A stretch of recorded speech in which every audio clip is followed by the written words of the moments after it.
നമസ്കാരം. സോഡിയാക് മീഡിയയിലേക്ക് എല്ലാ പ്രേക്ഷകർക്കും സ്വാഗതം. 2026 ഏപ്രിൽ മാസത്തെ പൂയ നക്ഷത്രക്കാരുടെ നക്ഷത്രഫലം ഒന്ന് പരിശോധിച്ച് നോക്കാം. പൂയ നക്ഷത്രം എന്ന് പറയുമ്പോൾ കർക്കിടകക്കൂറാണ്. കർക്കിടകക്കൂറുകാർക്ക് സർവേശ്വരകാരകനായിരിക്കുന്ന 12 വ്യാഴം സഞ്ചരിക്കുന്ന സമയമായത് കാരണമുണ്ട് അത്ര അനുകൂലമായിരിക്കുന്ന ദൈവാധീനമുള്ളൊരു സമയം എന്ന് പറയാൻ പറ്റില്ല. അത് മാത്രമല്ല, അഷ്ടമത്തിലാണ് രാഹു.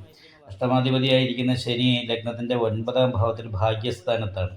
എല്ലാ ഗ്രഹങ്ങൾക്കും അത്ര ഒരു അനുകൂലമായിരിക്കുന്ന സ്ഥിതി പറഞ്ഞുകൂടാ. ഭാഗ്യാധിപതി 12-ലായതുകൊണ്ട് വീട് വിട്ട് നിന്ന് അന്യദേശത്ത് പ്രവൃത്തി എടുക്കുന്നവരെ സംബന്ധിച്ച് നല്ല ഭാഗ്യം അനുഭവിക്കാനായിട്ട് യോഗമുള്ള സമയമാണെന്ന് വേണമെങ്കിൽ പറയാം. എന്നാലും 2ാം ഭാവത്തിൽ കേതു നിൽക്കുന്ന കാരണം സാമ്പത്തിക ഞെരുക്കം പോലെയുള്ള ചെറിയ പ്രശ്നങ്ങൾ അനുഭവപ്പെടാൻ സാധ്യതയുണ്ട്. 10ാം ഭാവത്തിൽ ശുക്രൻ നിൽക്കുന്നു. അപ്പോൾ ആ ശുക്രന് പിന്നീട് 11ാം ഭാവത്തിലേക്ക് മാറ്റം വരുന്നുണ്ട്. അപ്പോൾ എല്ലാ ഭൗതികമായിരിക്കുന്ന സുഖങ്ങളും അനുഭവിക്കാനുള്ളൊരു യോഗം കാണുന്നുണ്ട്. തൊഴിലുമായിട്ട് ബന്ധപ്പെട്ട് ചിന്തിക്കുന്ന സമയത്താണെങ്കിലും മീനൻ രാശിയിലാണ് കർമാധിപതിയായിരിക്കുന്ന ചൊവ്വ നിൽക്കുന്നത്. അത് അഗ്നിമാർഗ യോഗം ചെയ്താണ്. ഇപ്പോൾ തൊഴിലുമായിട്ട് ബന്ധപ്പെട്ടിട്ട് കുറച്ച് ദോഷങ്ങൾ, തടസ്സങ്ങളൊക്കെ അനുഭവപ്പെടാൻ സാധ്യതയുണ്ട്.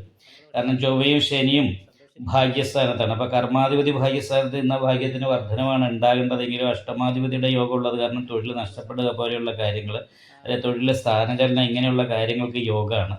അവിടെ ലഗ്നാൽ 2ാം ഭാവാധിപതി ഭാഗ്യസ്ഥാനത്താണ് നിൽക്കുന്നത്. അഷ്ടമാധിപതിയോട് ചേർന്നായത് കാരണം ധനനഷ്ടം വരാതിരിക്കാനായിട്ട് പ്രത്യേകം ശ്രദ്ധിക്കണം. കളവ് പറഞ്ഞു, കളവ് ചെയ്തു എന്നുള്ള പേര് കേൾക്കാനിട വരിക, അതേപോലെ തന്നെ നമ്മുടെ കയ്യിൽ നിന്നും ധനനഷ്ടം വരിക, ഇങ്ങനെയുള്ള കാര്യങ്ങൾക്കും കൂടി യോഗമുള്ള സമയമാണ്. നടുവേദന പോലെയുള്ള രോഗാവസ്ഥകൾ ഉണ്ടാകാനുള്ള സാധ്യതയും തള്ളിക്കളയാനായിട്ട് പറ്റില്ല. അഷ്ടമത്തിൽ നിൽക്കുന്ന രാഹു ദശ കാലമാണെങ്കിൽ കുറച്ചുകൂടി ദോഷങ്ങളൊക്കെ വർദ്ധിക്കാനും സാധ്യതയുണ്ട്. കാരണം ഈ പൂയ നക്ഷത്രക്കാർക്ക് അഷ്ടമത്തിൽ നിൽക്കുന്ന രാഹു അതിൻ്റെ ദശ കൂടിയാകുമ്പോൾ കുറച്ച് ദോഷങ്ങൾ വർദ്ധിക്കും. 7ാം ഭാവാധിപതി ഭാഗ്യസ്ഥാനത്ത് നിൽക്കുന്ന കാരണം ഭാര്യ കുടുംബത്തിൽ നിന്നുള്ള അനുകൂലമായിരിക്കുന്ന ഗുണഫലങ്ങൾക്ക് യോഗമുണ്ട്.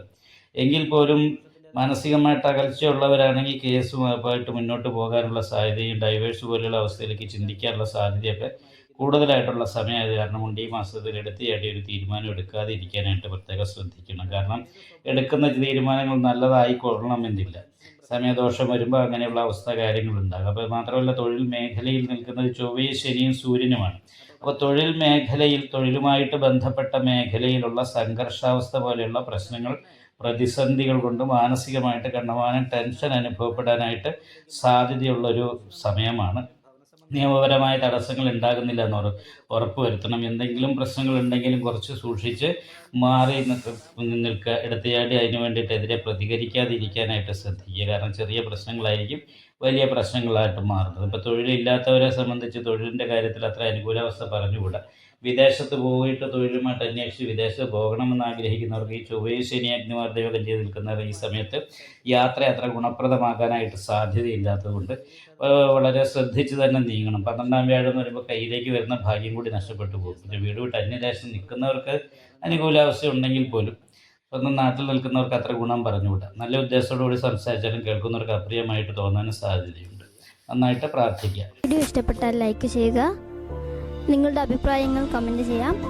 ജ്യോതിഷവുമായി ബന്ധപ്പെട്ട കൂടുതൽ കാര്യങ്ങൾ അറിയാൻ ഈ ചാനൽ സബ്സ്ക്രൈബ് ചെയ്യുക. ഞങ്ങളുടെ ഓൺലൈൻ കൺസൾട്ടൻസി നമ്പർ താഴെ ഡിസ്ക്രിപ്ഷൻ ബോക്സിൽ കൊടുത്തിട്ടുണ്ട്.